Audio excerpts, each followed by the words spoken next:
Cough syrup नेउछि जीवन।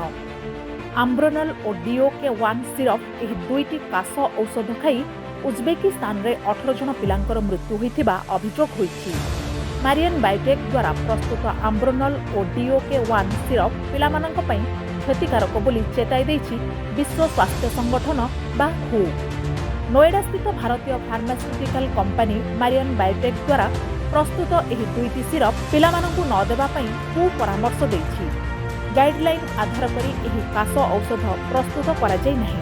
एही औषधर निरापत्ता और गुणवत्ता संक्रांत रे उक्त कंपनी WHO को कौनसी ग्यारंटी दे नाही बोली सतर्क सूचना जारी करिछि। WHO मेडिकल रिपोर्ट अनुसार उभय औषधरे डाइथिलिन ग्लाइको बा एथिलिन ग्लाइको नामक रासायनिक पदार्थ रही। Bureau report NNS Odia.